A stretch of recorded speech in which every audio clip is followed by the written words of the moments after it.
Halo teman-teman, Assalamualaikum warahmatullahi wabarakatuh, dan kembali lagi ke channel ini. Nah, kali ini aku akan membuat edisi spesial untuk persiapan terkait dengan P3K yang akan diadakan tahun ini.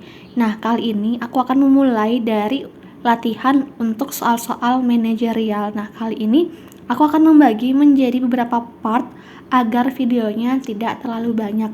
Nah, teman-teman yang baru bergabung di channel ini, aku ucapkan selamat datang dan jangan lupa untuk subscribe channel ini agar aku makin semangat untuk membuat konten berikutnya. Dan sebelum mulai, untuk teman-teman yang butuh media belajar yang lain selain YouTube, teman-teman bisa menggunakan platform belajar contohnya seperti Sahabat CPNS, di mana sekarang Sahabat CPNS telah menyediakan paket untuk P3K. Nah, di sini ada dua jenisnya. Ada yang paket mandiri, ada yang paket bimbel. Nah, ini kurang lebih sama aja, cuman untuk paket bimbel ini ada kelas khususnya via Zoom. Jadi akan ada mentor khusus untuk paket yang bimbel. Teman-teman bisa lihat ini adalah fasilitas yang disediakan di Sahabat CPNS. Nah, untuk jenis-jenis paket yang tersedia telah ada apoteker, AA, bidan, perawat, dokter, dan lain sebagainya. Teman-teman bisa cek nantinya di link yang ada di description box aku. Selain itu, ada juga untuk paket yang belajar mandiri. Di sini teman-teman bisa melakukan tryout dan juga akan ada grup diskusi di Telegram. Paketnya ada banyak, ada untuk bidan terampil, dokter gigi, dokter umum, guru,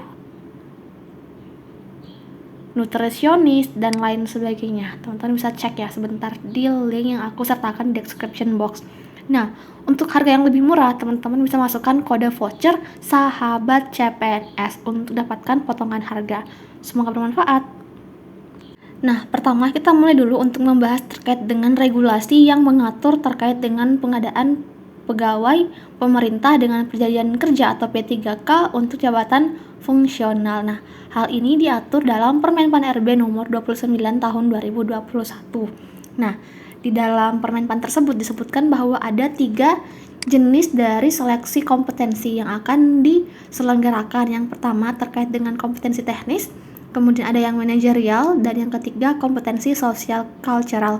Nah, di sini aku akan mulai dulu untuk membahas terkait dengan manajerial, di mana ini akan membahas terkait dengan penguasaan pengetahuan keterampilan dan sikap perilaku dalam berorganisasi yang dapat diamati, diukur, dan dikembangkan terkait dengan. Nah, ini adalah kisi-kisinya. Yang pertama, integritas, kerjasama, komunikasi, orientasi pada hasil, pelayanan publik, pengembangan diri dan orang lain, mengelola perubahan, dan yang terakhir pengambilan keputusan.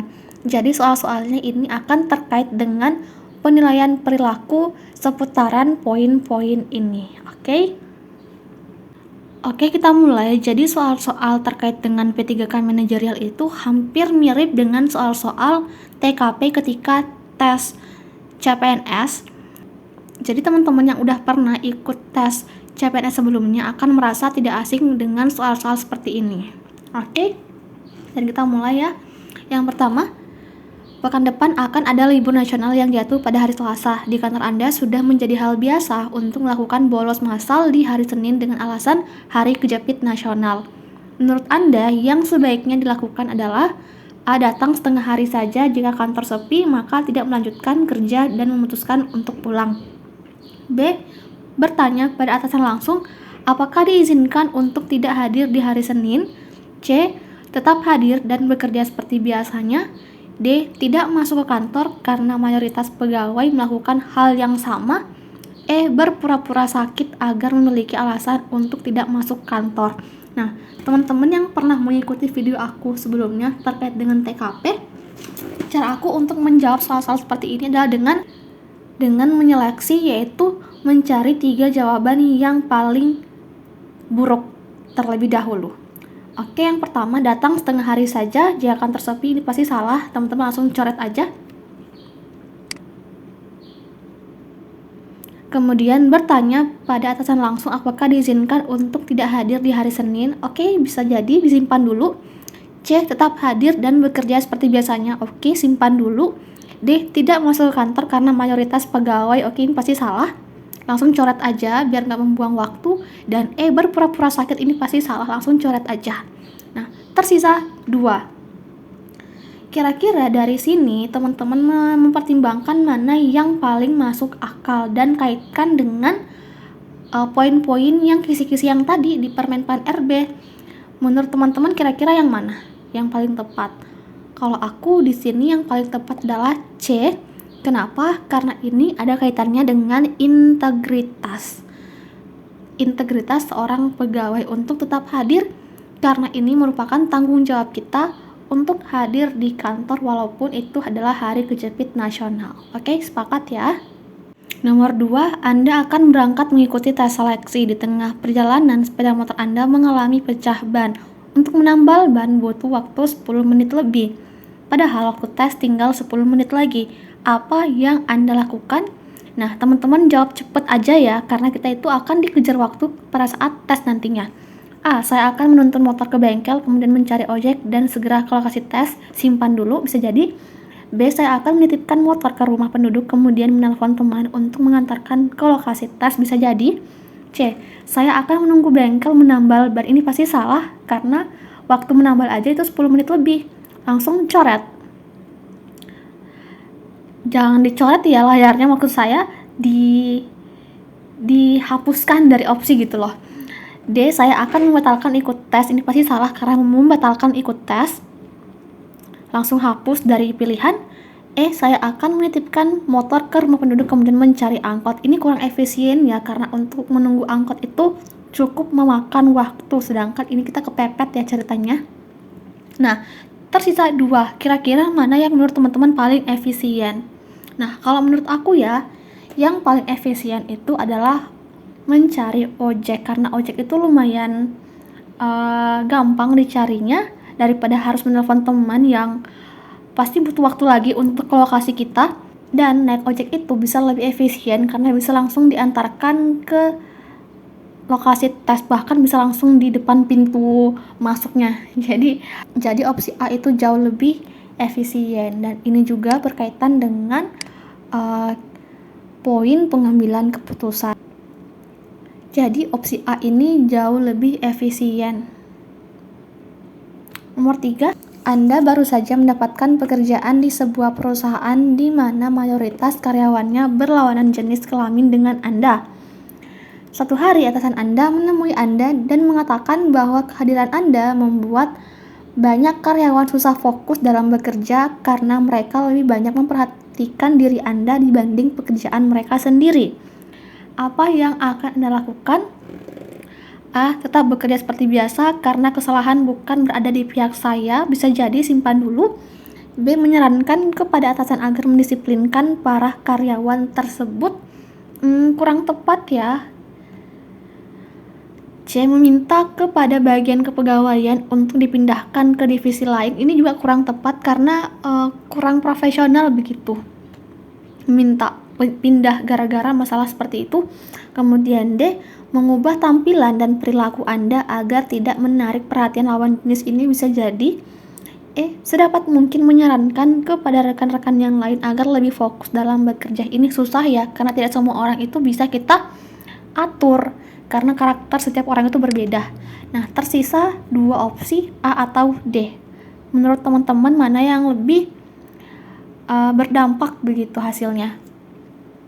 Nah, kalau saya akan memilih opsi D karena ini kita ada usaha untuk mengubah situasi, tidak seperti opsi A yang tetap bekerja seperti biasa walaupun ini terdengar seperti profesional tapi tidak ada solusi yang diberikan atas masalah Anda, sehingga opsi yang lebih tepat adalah opsi D. Ini juga terkait dengan poin pengambilan keputusan. Nomor 4, ada tamu mencari atasan Anda di kantor yang merupakan kawasan bebas asap rokok. Di ruang tunggu, sang tamu merokok dengan asiknya. Saat satpam menegurnya, tamu tersebut marah. Apa yang Anda lakukan ketika menyaksikan kejadian itu? Kita jawab cepat ya. A. Diam saja, ini pasti salah. Langsung hapus dari opsi. B. Ikut mengingatkan bahwa dilarang merokok, bisa jadi simpan dulu. C. Memberikan permen, bisa jadi ada solusi. D. Mengajak ngobrol dan menemani tamu merokok. ini benar mengajak ngobrol, tapi menemani merokok itu salah. Jadi langsung coret. Meminta maaf bila satpam terkesan kurang sopan, ini salah karena satpam telah melaksanakan kewajibannya. Tersisa 2 opsi B dan C. Nah, kira-kira mana yang harusnya paling tepat? Nah, menurut aku berkaitan dengan kisi-kisinya juga, yang tepat adalah B karena terdapat poin komunikasi. Komunikasi kan masuk di salah satu kisi-kisi di Permenpan RB yang tadi yang aku sebutkan. Berikutnya nomor 5. Nomor 5, besok di kantor saya akan ada kegiatan sehingga bos Anda meminta agar semua karyawan lembur hari ini. Padahal saya sudah berjanji untuk mengantar ibu saya ke dokter. Yang seharusnya saya lakukan adalah A. Pulang secara diam-diam agar tidak ada yang mengetahuinya. Ini pasti salah, langsung hapus dari opsi untuk dipilih. Kemudian B. Pulang lebih cepat dengan pura-pura sakit. Ini sudah negatif, pasti salah. C. Mencoba menyelesaikan kerjaan segera dan menghubungi ibu saya dan mengatakan saya akan sedikit terlambat. Bisa jadi. D. Lembur sampai pekerjaan selesai. Ini bagus sebenarnya, cuman tidak menyelesaikan masalah terkait dengan janji Anda dengan ibu Anda, sehingga kurang tepat. E. Meminta izin kepada atasan untuk mengantar ibu saya sebentar lalu kembali bekerja. Nah, bisa jadi ada 2 opsi, mana yang menurut teman-teman kira-kira paling efisien? Kalau aku pribadi, yang paling tepat itu adalah opsi C, karena jangan sampai kalau teman-teman mengantar ibu terlebih dahulu dan ternyata di dokternya agak lama karena antrian ataupun karena ada masalah di jalan, sehingga teman-teman tidak bisa menyelesaikan pekerjaan Anda, sedangkan besok itu ada event. Sehingga yang paling tepat adalah mencoba menyelesaikan kerjaan segera dan menghubungi ibu Anda dan mengatakan saya akan sedikit terlambat. Jadi win-win solution, kerjaan selesai dan janji dengan ibu Anda juga terpenuhi. Nah, ini terkait dengan poin integritas dan pengambilan keputusan. Oke, cukup sekian untuk latihan hari ini. Semoga bermanfaat and see you on the next video. Bye-bye.